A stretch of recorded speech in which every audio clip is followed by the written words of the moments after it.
Kıymetli izleyenler, herkese merhaba. Bir paylaşımla daha sizlerle birlikteyiz. Bugün sizlere kıymetli izleyenler bitkilerimize kükürt ve kül uygulamasını göstereceğim. Tabii faydalarından da bahsedeceğim. Ama önce odun külümüz var. Bir tane kebapçıdan odun külü aldım. Şimdi bunu şu sepse kasasıyla eleyeceğim. Tabii ihtiyaç duyulursa daha ince elekten de bu külümüzü eleyebiliriz. Bitkilerin küle ihtiyacı var. Çünkü külde bir takım elementler mevcut. Potasyum gibi, demir, bakır, çinko gibi, fosfor gibi, manezyum gibi tabi bir takım mineraller külde mevcut. Ama tabi odun külü olması lazım kıymetli izleyenler. Yani meşe külü, çam külü ve bir de külümüzün boyalı odunlardan ya da mobilya artıklarından olmamasına dikkat etmemiz lazım. Tabi bu da külün kalitesini etkiler. Tabii ki şu şekilde ben külü eliyorum. Tabii ki bu kül uygulamasını yaparken ve eleme işini yaparken rüzgarsız havayı seçmek lazım. Şöyle gördüğünüz gibi kıymetli izleyenler, külümüzü eledik.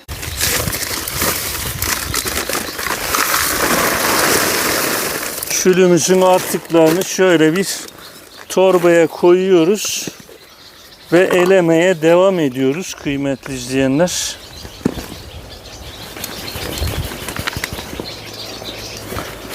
Tabi eskiler külle çamaşır yıkardı. Tabi sabun yapımında kullanılıyor kül, kostik yapılıyor. Evet, külün birçok kullanım alanı mevcut. Tabii ki bahçelerimizde de kullanıyoruz. Eskiler bu külü israf etmez, bahçelere dökermiş. Hatta bazı kazılarda bu bölgemizde küpler içerisinde kül bulunmuş.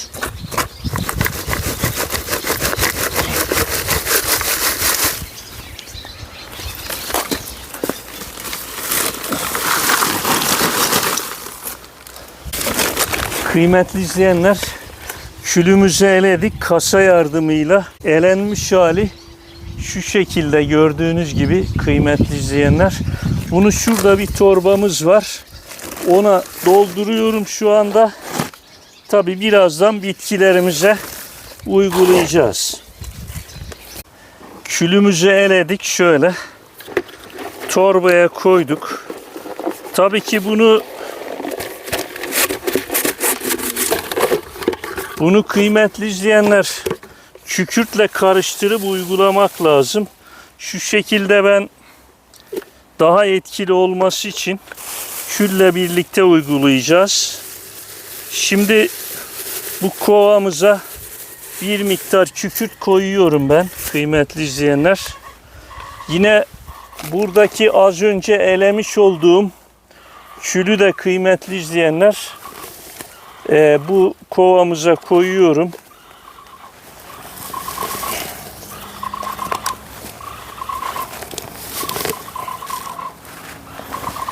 Şöyle tabi bunu bir güzel karıştırıyoruz kıymetli izleyenler. Külü ve kükürdü bir güzel böyle karıştırıyoruz.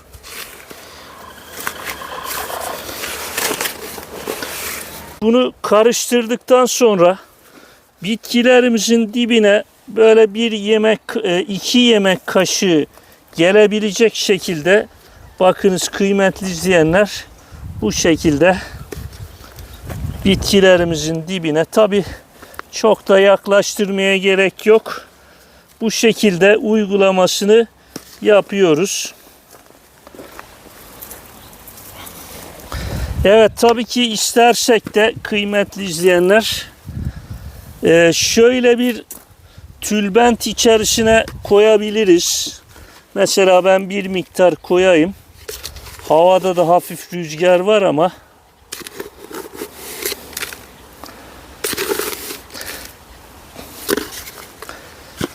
az önce de ifade ettim, tabii ki külün bitkilerimize birçok faydası var. Bunu rüzgarsız bir havada bunu şu şekilde bitkilerimizin yapraklarına uyguluyoruz. Bakınız şöyle gördüğünüz gibi. Bu kıymetli izleyenler hem gübre yerine geçiyor. Yani bir takım mineralleri, vitaminleri bitkimizin almasını sağlıyor. Yani gübre gibi. Gübre de bitkinin topraktaki vitaminin, minerali almasını sağlıyordu. Kükürtle kül de aynı işlemi yapıyor kıymetli izleyenler.